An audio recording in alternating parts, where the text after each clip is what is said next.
¿Qué pasa, titanes? Mirad, me he dado cuenta de que tengo este chisme que lo usaba para hablar mientras conducía y estoy viendo que he hecho una prueba ahora mismo y creo que se oye muy bien. Entonces, los días que lo tenga a mano, si voy a grabar, lo busco y lo usamos para que se oiga mejor y que os quejáis mucho de que se oye mal.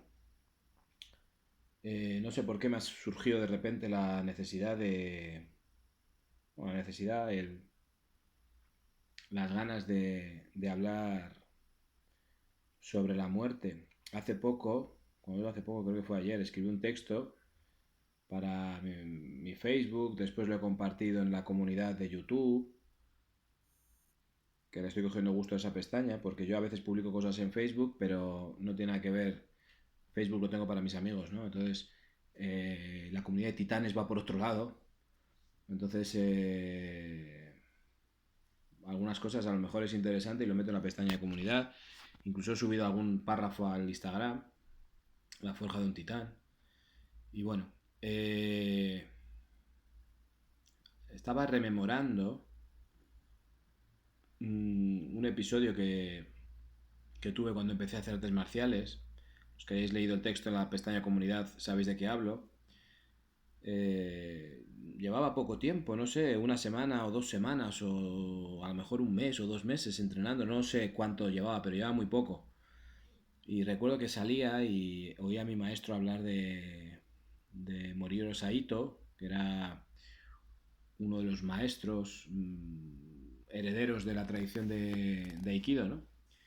Y hablaba mi maestro de que, eh, hablando de Saito, decía que si, por ejemplo, en el caso de Saito, si secuestraran a su hija, que yo no sé si Saito tiene hija o no, ¿no? Pero bueno, que toda la banda de secuestradores se podía dar por muerta. Claro, es una afirmación, pues no sé si es una afirmación con fundamento o sin fundamento, ¿no?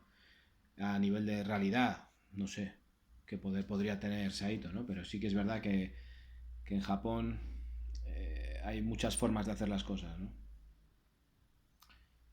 Pero el trasfondo del tema es cuando a mí muchas veces se me ha comentado aquí o a veces en Facebook o a veces en algún foro en el que hace tiempo me metía, que ya no me meto, de artes marciales, cuando intentaba explicar que el budo no tiene nada que ver, por ejemplo, con el MMA o con el valetudo o con los deportes de contacto. Budo tiene dos caracteres en japonés, uno que es bu, que es un carácter, un ideograma japonés de origen chino, que representa o significa parar la flecha o la lanza, no recuerdo ahora mismo muy bien. Pero bueno, viene a significar parar, la flecha o la lanza, detener, atrapar. Y do, que lo diréis mucho en muchas artes marciales japonesas, do, eh, que es traducción similar a Tao. De hecho, el kanji de Do y de Tao es el mismo, que es un camino en el que va una persona con algo a la espalda. Bueno, hay muchas formas de interpretar los ideogramas, ¿no? Pero bueno, el mismo de Tao es Do y este ideograma significa camino, vía, como algo de una labor a realizar durante toda la vida, ¿vale? No es un camino que una dos puntos, sino es un camino que se camina. Este tipo de conceptos en Japón son muy interesantes. Cambian un poco la mentalidad y abren un poquito la forma de comprender las cosas, ¿no? Tú en una mentalidad occidental hablas de camino y rápidamente alguien puede pensar un camino es algo que une dos puntos, A y B. Tú en una mentalidad de tradición japonesa, tú hablas de camino y lo que le viene a la mente al adepto es caminar. No hay principio ni fin, es simplemente un camino, ¿no? Que hay que caminar, sin objetivo aparente. Para los japoneses esto es una cosa, o para la cultura oriental, cuando uno tiene un objetivo, dicen que automáticamente tu mente es atrapada. Uno de mis maestros siempre decía, dice, cuando date cuenta de una cosa, dice, cuando tú quieres conquistar a una chica, significa que esa chica ya te ha conquistado a ti. El que quiere conquistar ha sido ya conquistado. Entonces, entender que hay caminos que no llevan a un punto determinado es empezar a entender qué significa Budo, qué significa el arte marcial entendido como camino y no como método puro y duro de defensa personal o de combate. El trasfondo que hay presente en el Budo es la muerte. Y de hecho muchas veces se ha interpretado, y esto lo digo en el texto que he escrito, que Budo es el camino del suicidio, o que Budo del harakiri famoso, o que Budo es el camino de la muerte. Hay varias interpretaciones, ¿no? Realmente lo que es a nivel práctico son las artes marciales japonesas después de la Segunda Guerra Mundial. Antes de la Segunda Guerra Mundial, antes de la derrota de Japón, en el siglo XIX, el do como tal no existía, o no sé... A ver cómo lo explico. Sí que había do, ¿no? Pero la aparición del concepto de do, de camino, de vía del despertar o camino, surge cuando llega la paz. Cuando llega la paz a Japón, porque Japón era un país muy belicoso, que estaban continuamente teniendo guerras civiles una tras otra, una tras otra. Entonces era un país en el que la guerra y la muerte eran una cosa... Además Japón es muy pequeño, ¿no? Entonces imaginaos, un lugar como Japón continuamente en guerra, ¿no? Entonces no existía el concepto de do, existía el concepto de jutsu, técnica o arte. Entonces existía el bujutsu, que era la técnica o el arte de la guerra, o el bu seguía siendo el mismo kanji, ¿no? El de parar la flecha, ¿no? Pero el jutsu implica marcialidad pura y dura sin tener en cuenta el espíritu como tal, que luego esto también es matizable, ¿eh? Cuando acaban las guerras, los maestros, los que enseñaban las artes de combate, que ojo, no tiene nada que ver ni con el karate, ni con el judo, ni con el aikido, eran artes muy completas, muy grandes. La base del estudio del bujutsu era el yujapan, que eran 18 artes diferentes que comprendían desde técnicas de jujutsu, que es lo que se conoce como técnicas de lucha cuerpo a cuerpo, taijutsu, yabara jutsu, a técnicas, dependía de la escuela donde tú estudiaras, pero había técnicas de naginata, de sojutsu, la lanza, alabarda, había equitación, natación, un montón de técnicas diferentes, ¿no? De lucha a caballo, dentro de las armas que manejaban, por supuesto, el kenjutsu, el uso de la espada japonesa, yarijutsu, bueno, un montón de diferentes artes marciales que se complementaban con una cosa que Jihō, la estrategia, y luego, dependiendo de la escuela, pues estaban especializados en diferentes ramas, ¿no? En las que había escuelas que estaban especializados, por ejemplo, estudiaban muchísimo tema de fortalezas, ataques a fortalezas. Entonces era parte del estudio, ¿no? Escuelas que estaban especializadas en tema de, pues como son ahora mismo los zapadores, ¿no? De construcciones, de etcétera. Entonces eran militares, ¿no? Aquí quiero hacer un pequeño inciso. La endogamia que sufría Japón, siendo una isla, hacía que su método de lucha o de combate fuera muy propio de ellos. Y desde mi perspectiva y desde mi ignorancia y desde mi desconocimiento, el samurái era muy bravo, era un gran guerrero, pero, ojito, cuando las reglas de combate o a lo que ellos estaban acostumbrados cambiaba.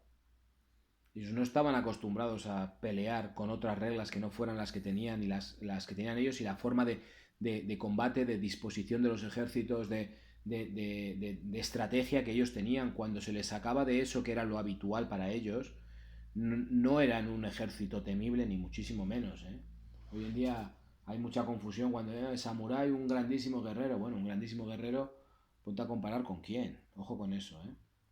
Es verdad que, bueno, pues tenía una cuestión que los hacía muy grandes, que era el hecho de abrazar la muerte. Yo siempre lo he dicho, digo, no hay guerrero más eh, poderoso y temible que el que en la muerte encuentra la gloria. Entonces el samurái eso le daba poder, pero claro, no era lo mismo, tú puedes no tener miedo a la muerte, pero que tu técnica de lucha sea una bazofia, y entonces, que no era el caso de ellos, pero comparado con ciertos ejércitos de Occidente, pues dejaba mucho que desear. Entonces ellos tenían una forma de combate que no era muy apropiada para enfrentarse a ejércitos occidentales, ¿no? Entonces tampoco eran ejércitos temibles realmente, ¿no? Sí que es verdad que eran muy fuertes, sí que es verdad que eran muy buenos luchando, etcétera, pero es que hay ejércitos, ha habido ejércitos en la historia de la humanidad 1000 veces más terribles y temibles que lo que podían ser los samuráis, ¿no? Entonces, Bujutsu era lo que estudiaban los samuráis, por decirlo de alguna manera, ¿no? O Bugei también se le conoce con este nombre, ¿no? Cuando llega la paz a Japón y se establece la paz, las artes marciales, el Bujutsu, se transforma en Budo. Algunos de los maestros que enseñaban esas artes empiezan a transformar, los samuráis, demás, ya no peleaban, ya no entrenaban para matar, ya no entrenaban para la guerra, pero sí que es verdad que las artes se mantienen y se convierten en vías. Porque claro, hay una especie de despertar al hecho de que la práctica marcial que incluía una práctica física, una meditación, un adiestramiento, un rigor, un etcétera, tenía una influencia tremenda en el ser. Y después, además, se va mezclando con ciertas prácticas espirituales. De tal manera que para los que sepáis un poquito, por ejemplo, qué es la ceremonia del té, el Cha-Do, camino del té, la ceremonia del té para los japoneses, que es una ceremonia en la que hay escuelas que enseñan la ceremonia del té, que es, ojo, servir el té de una forma milimétrica, siguiendo un patrón milimétrico, y hay personas a día de hoy en Japón que van a Cha-Do, que es una escuela donde les enseñan la ceremonia del té, que es cómo servir té a unos invitados. Yo he presenciado y a mí se me ha servido té en un Cha-Do y es algo impresionante porque es que hasta el mínimo gesto está estudiado, es milimétrico, es una obra de arte en movimiento. Pero claro, es muy sutil. O muchas cosas en Japón son súper sutiles. No tiene nada que ver con el Circo del Sol, por ejemplo. Aquí babeamos con el Circo del Sol, porque para babear con una cosa como la ceremonia del té se requiere una sensibilidad y una capacidad de atención y de descubrimiento de detalles para el cual normalmente el ojo occidental no está entrenado. Y si tú ves que para servir té pasan 8, 12 o 16 minutos para servirte una taza de té, en lo que la persona entra, coloca los trapos que va a usar, calienta el agua, sirve, gira el vaso, no sé qué tal, y han pasado 14 minutos, pues entiendo que la mayoría de las personas aquí, en este lado, no es que bostecen, es que sacarían el móvil a mirarlo, ¿no? Pero bueno, hay cosas tremendas, ¿eh? Hay cosas tremendas. Mira, yo me enganché muchísimo. Estoy intentando recordar cómo se llamaba la danza. No lo puedo mirar porque estoy ahora con el móvil grabando. ¿Cómo era? Ah, la danza Butó. Ponedlo en internet, vais a flipar. Butó, acaba en H. Es una danza en la que la esencia de la danza es la lentitud, sale del espíritu del dolor, sale del dolor. El Butó es una danza que vais a flipar con ella, por lo que estoy diciendo, porque es muy lento, es totalmente austero y sale del espíritu que generó el dolor de la derrota, no de la derrota, sino de la masacre de la Segunda Guerra Mundial, ¿no? Si no recuerdo mal. Entonces, son cosas que tú ves que dices, bueno, la mente y la vista y el sabor, o sea, perdón, el paladar del occidental no están preparados para saborear esto. O sea, esto es vamos a decirlo, feo, rápido y pronto, un coñazo. Pero si poco a poco tú empiezas a entender que ahí hay algo y permites a tu ser observarlo con detenimiento, permites que la obra te hable a ti en vez de intentar tú, pues, es algo fascinante, ¿no? Yo quería hablar de la muerte y estoy hablando de esto. Total, que en el texto que estaba escribiendo sobre el budo, que el budo es lo que viene después del bujutsu, lo que viene después de que acabe la guerra, las artes marciales convertidas en vías, tú te das cuenta de que realmente de lo que se trata el budo, o al menos es mi comprensión después de 20 y pico años, es lo mismo que decía Don Juan y lo mismo que digo yo en muchos vídeos. Oye, date cuenta de que te vas a morir. Además, date cuenta de que esa fecha de caducidad que tú tienes, no sabes cuándo es. Yo mañana tengo que coger el coche y mañana, en un día, tengo que hacer 150 kilómetros porque empiezo a trabajar en el colegio y tengo que ir 75 de ida, 75 de vuelta y así todos los días. Yo me expongo a la carretera. Otro se expone en otros trabajos, ¿no? A mí me puede matar un niño, que le caiga mal y me doy la vuelta y me clava el lápiz, me entra por la vértebra cervical y me mata. Entonces, cada uno aquí se expone en su trabajo y en su vida cotidiana. Está la típica historia esa de la maceta que se cae y mata a alguien, ¿no? Ayer me decía mi pareja, en una verbena, una bailarina de una bailarina de un grupo de música salta un fuego artificial y debe ser que le dan la cara y la ha matado, de 30 años. Pero no vamos a entrar en eso. Todos somos conscientes de que hay 1000 formas de morir y de que estamos expuestas a esas 1000 formas de morir. Lo que pasa es que hay un mecanismo en nuestro cerebro que nos permite vivir tranquilamente, porque si no sería una obsesión y una locura. No saldrías de casa, estarías acojonado. Entonces, vale. Pero eso no quita que tú aprendas a saborear la vida, que es de lo que se trata. Y cuando yo digo, oye, la muerte camina detrás, a un paso a la izquierda, tal, tiene un significado, sí. Cuando en el budo se dice, cada vez que vas a practicar estás caminando hacia el cementerio, cada práctica es saborear una gota del veneno que indefectiblemente todos vamos a tomar un día u otro y se va a acabar. Eso lo único que tiene que hacer no es que te acojone, que tengas miedo a morir, sino que te dé fuerzas y ganas para saborear la vida en plenitud. Por eso hablo yo de los titanes, es decir, titán, y cuando hablo de la experiencia, grabé un vídeo sobre una ruptura de parejas y me he encontrado una cosa maravillosa, que son casi 500 comentarios, entre los cuales la inmensa mayoría son ánimos. Este muchacho que me pidió que grabase este vídeo, supongo que se habrá animado o algo. Pero también he descubierto mucha gente que después de una ruptura ha decidido no tener más parejas para no sufrir. O gente con cierta edad que dice, no, yo es que no quiero exponerme a tener una pareja. Yo tengo un colega que tenía un perro que quería muchísimo, se murió, cabrón de él le puso al perro el nombre de mi hermano, se murió la perra y el tío amaba y ama a los perros, pero no quiere volver a tener un perro por no exponerse a la muerte de un perro. Claro, yo es una cosa que no concibo, ¿no? Pero que tu pareja te deje, que sufras muchísimo y que no quieras volver a tener una pareja. Oye, los titanes, una de las cosas que somos conscientes de ella es que la vida está para saborearlo, para experimentarlo. Es lo único seguro que hay en la vida.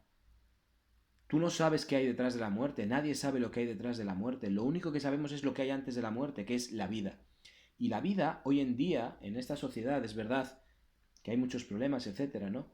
Pero hay muchas opciones de saborear cosas, ¿vale? Y la vía del titán es la vía de la expansión, de la sensación y de los sentidos. De los 5 que conocemos todos y de otros 5 o 15 o 30 que están dentro de nosotros. Pues a mí, un titán que me diga, no, oye, yo es que después de una ruptura no quiero saber nada de mujeres o de hombres. Ostras, con lo bonito que es tener una relación de pareja, con lo bonito que es tener una persona a tu lado a la que abrazar y tal, sí, que se puede acabar ya, pero tú sabes lo que es llegar a tu lecho de muerte y decir, he vivido acojonado. Eso es de lo que se trata cuando se habla de la muerte. Ten en cuenta que te vas a morir y ten en cuenta que antes de morirte vas a estar muy jodido pensando en todo aquello que no pudiste saborear por miedo. De eso se trata. De eso se trata. Esa es la puñetera clave. El miedo que atenaza y que te impide saborear la vida.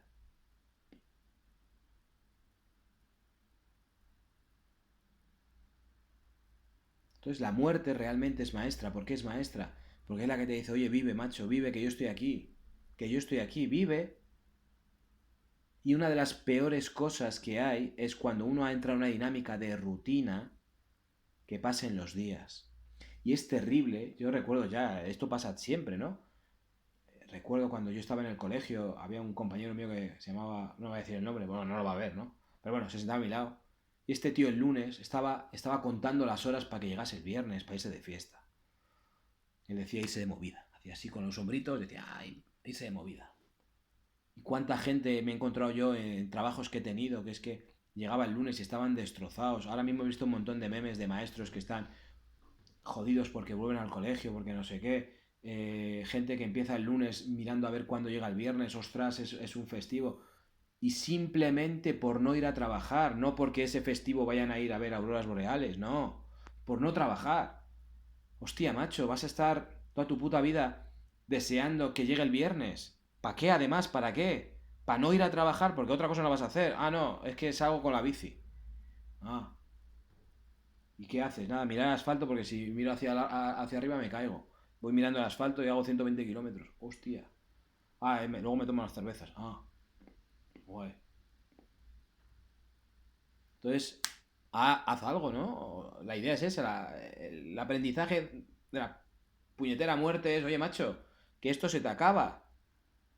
¿Has leído? ¿Quieres leer? Lee. ¿Quieres escribir? Escribe. ¿Te ha dejado tu pareja? Sufre, llora. Sufre y llora porque ese sufrir y ese llorar te va a ayudar a poder consolar a otro. Porque no te va a ayudar a nada más que estar jodido. A lo mejor adelgazas un poco, a lo mejor engordas. Depende. Lo único bueno es decir, no, bueno, a mí me ha pasado y te puedo asegurar que se sale. Porque otra cosa no. Y ahora, no vivas acojonado, tío.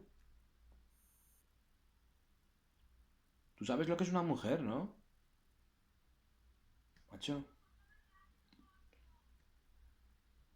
No, es que a mí me engañaron. Bueno, pues te ha engañado una.